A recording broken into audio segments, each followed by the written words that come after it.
This is not a story for everyone. The Blind Owl is the confession of a man lost between dream and reality, an unreal woman, a decaying world, love that turns into obsession, and awareness that leads not to hope, but to isolation. Sadegh Hedayat's The Blind Owl is not about madness, it's about seeing too clearly, enter the darkest corners of the human mind. Alright, let's dive in. Today we are taking a journey into one of the most hypnotic and honestly one of the most challenging masterpieces of Persian literature, Sadegh Hedayat's The Blind Owl. So the book itself kicks off with a warning, and that's exactly where we're gonna start. This narrative is not intended for everyone. Whoa, right away you know this isn't just some story, it's more like a confession, something whispered to a shadow. That one line sets this incredibly mysterious, super personal tone for the whole thing. It's like we've been handed a key to a door that's usually locked. Okay, so, a confession to a shadow. Where does this confession even start? Well, not out in the real world. Nope, we're going deep inside the narrator's mind, a place that's totally sealed off from everything. This is our guy. He's a complete recluse. He looks out at the rest of us and just sees hollow people, phantoms, just going through the motions. And his room? It's not just a room. Think of it more like his own skull, this tiny dark space that contains his entire mind. And here's the kicker. This whole story he's writing, it's not for you or me. It's a desperate, last-ditch effort to keep himself from completely falling apart. So, forget about a normal story. What we're actually doing here is stepping inside a mind that's literally disintegrating. Time gets all loopy, dreams and reality just melt into each other, and everything just keeps repeating, over and over, in this crazy, obsessive circle. So, inside this fractured head of his, there are these two figures that show up constantly, again and again. They're like the two opposite poles of his entire obsession, and they represent this deep, unwinnable war going on inside him. So let's get into who they are. And the contrast here is just wow. It's so stark. On one hand, you've got this ethereal woman, but see, she's not even a real person. She's more like an idea, a projection, this silent, far-off symbol of perfect, untouchable beauty. And then, on the complete other end of the spectrum, you have this grotesque, hunchbacked old man, and the narrator is just filled with disgust for him. This guy is the living, breathing embodiment of everything the narrator fears: decay, getting old, the fact that you can't escape death. She's the impossible ideal. He's the unavoidable, ugly reality. And his art really shows you just how trapped he is. See, he's supposed to be an artist, a painter, but he doesn't actually create anything new. He just repeats.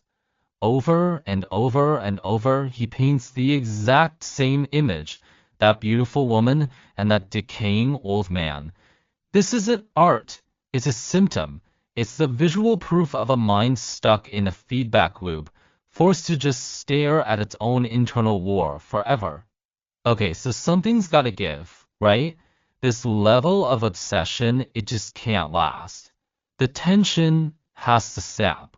And believe me, it does. What comes next isn't just a plot twist. It's a massive psychological break. A total turning point for our narrator. But what actually happens to her? Well, the book just refuses to tell you straight.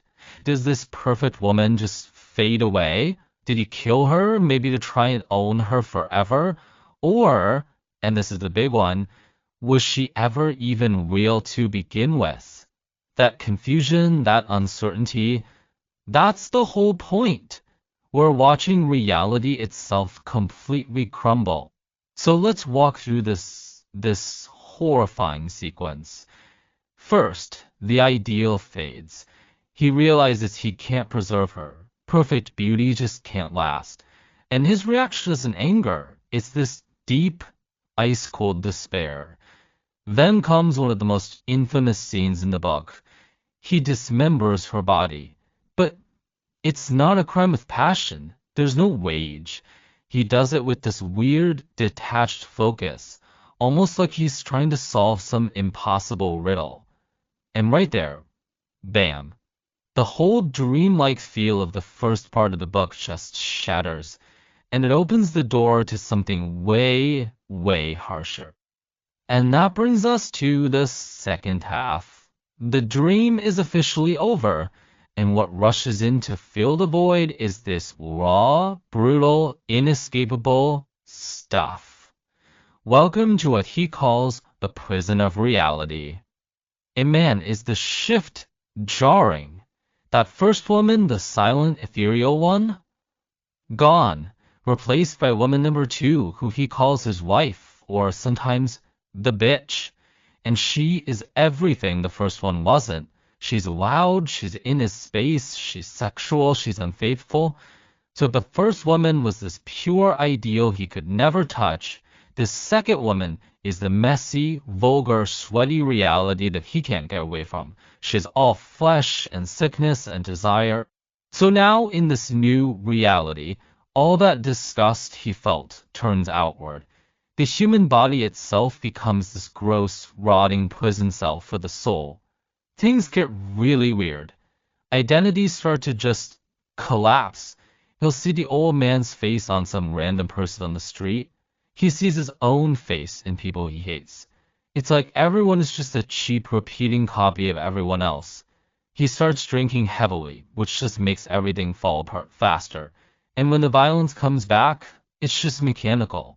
There's no feeling, no meaning to it at all. So, where can you possibly go from there? Look, there is no escape here, no happy ending, but there is a final kind of awareness, and it's all wrapped up in the book's central, haunting symbol. So, what exactly is the blind owl? It's not a real animal, it's not a character, it's more of a state of mind. It's the narrator's final form of consciousness. It's this kind of nocturnal awareness that sees everything with crystal clarity, but it doesn't intervene. The owl doesn't judge you, it doesn't condemn you, it doesn't try to save you, it just sees. It just reveals the horror for what it is. And that's it. That's the end of the line for him. There's no release, no catharsis, no moment of salvation. All he gets in the end is this awful, piercing clarity. He finally sees the world and himself with zero illusions. And that lucidity gives him absolutely no comfort at all. And that right there, that is the heart of this tragedy. This isn't just a story about a guy going crazy. It's the story of a mind that saw the world without any of the filters, without any of the comforting little lies we all tell ourselves to get by. And that raw truth, it was just too heavy. It crushed him. It shattered him completely. And that's the question the book just leaves hanging in the air. I mean, we all want clarity, right? We all want to understand things. But what if getting that clarity, what if seeing things exactly as they are, doesn't bring you peace? What if it just brings you a deeper, more bottomless kind of despair? What do you do then?